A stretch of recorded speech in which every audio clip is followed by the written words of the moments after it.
Hey, how's it going? Well, this is just a quick rundown of a watch. It's just a cheap watch I picked up, but it wasn't actually cheap. It was actually, I don't know, about 125 bucks. Pick them up off Amazon. I needed a beater watch, and I'm into watches. I do like chronograph watches with multi-dials, and I like them stainless steel. They make this is made by Casio, which kind of would turn most people off who are into watches. You can push the bottom button, that resets the second hand. The top dial is for minutes. The dial on the left is for hours. Dial on the bottom is for milliseconds. To start this one on the bottom, I believe you press it twice, and then it starts to go around the dial. Now, as it goes around that dial, the second hand will stay stationary.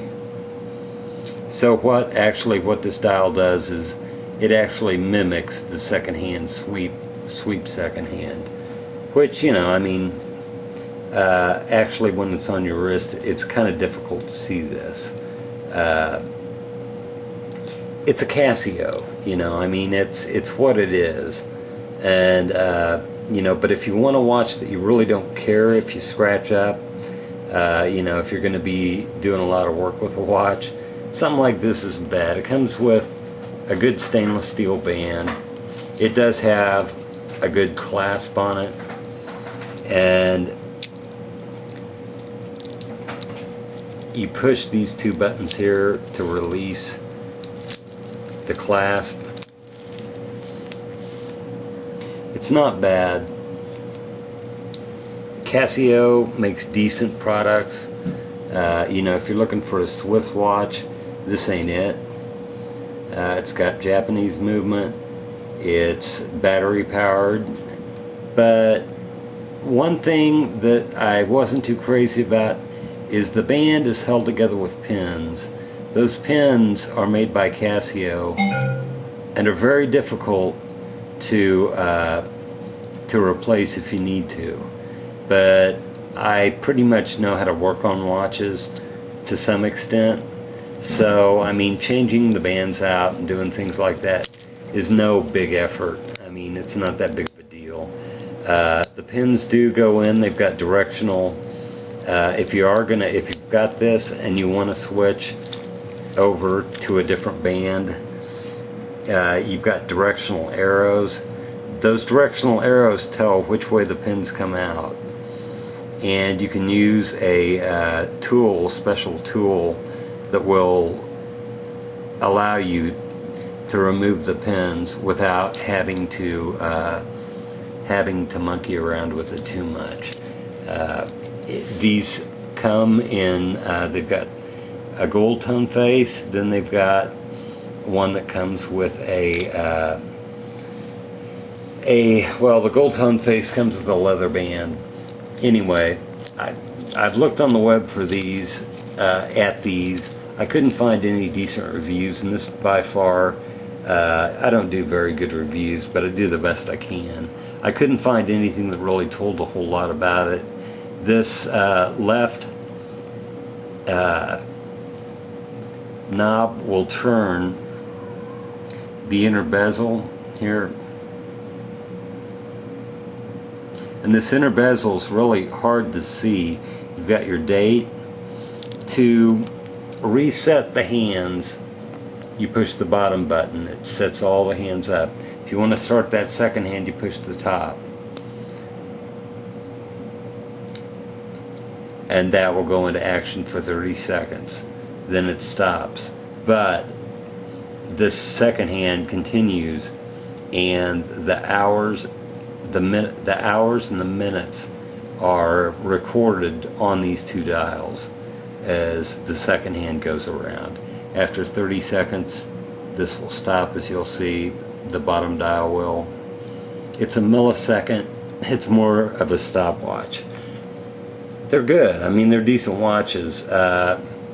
If you want to stop the time, you can stop it right there. You can reset everything, and you can start again. It's not a bad watch.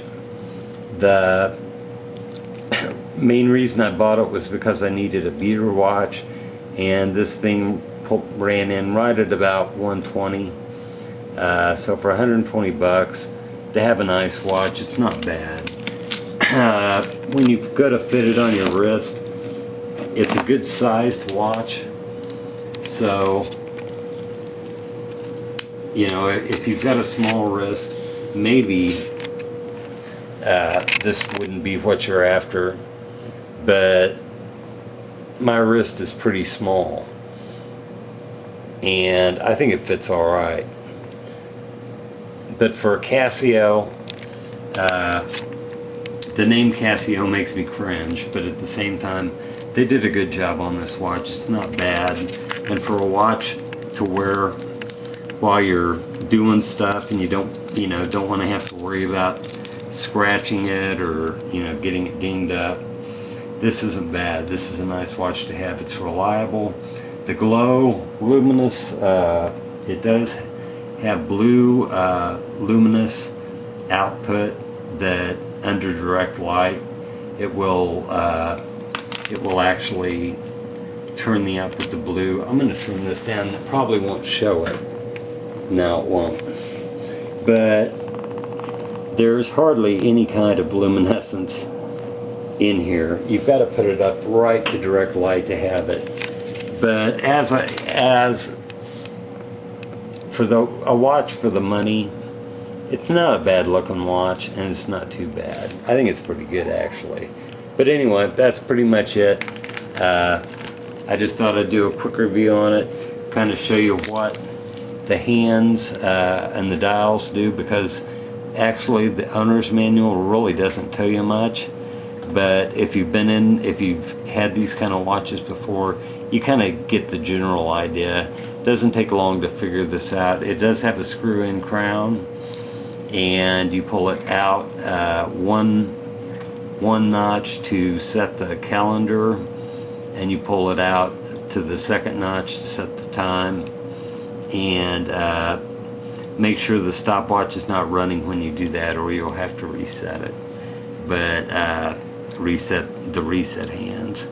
But all in all, for a Casio, it's not too bad. It does come with a leather band in gold, and it comes with a stainless band in silver. And for a Casio watch, I think it's a pretty good looking watch. And like I said, it's a beater watch, something that you can use and not have to worry about dinging up. I think it can take quite a bit of abuse. It is water resistant. I wouldn't say it's waterproof by any means. I think it goes to 100 meters, but I could be wrong. I'm not that concerned about those specs. But one thing I wish it did have was screws instead of pins, and I wish that the hands would be a little more. They would glow a little brighter. The time just isn't with them. Even under direct light, once you remove it from direct light, the luminescence will fade within a minute. So it really that is a downside to this watch. But it's a Casio Edifice, and it's not too bad of a watch. So if you're looking for a watch that you can use and work with and not have to worry about digging up and scratching and all that, this watch can pretty much take quite a bit of abuse, I would say. Time will tell, but for the most part, I think it's a pretty nice watch. And as the minutes go around, the dials will work, so not too bad. Don't let these videos fool you. These numbers are very hard to read, and actually these dials are very hard to read, especially when it's on your wrist. But for a decent looking watch and for something cheap, you know, I mean, 120 bucks shipped from Amazon, you know, it's not a bad watch. Anyway, guys, take it easy later on.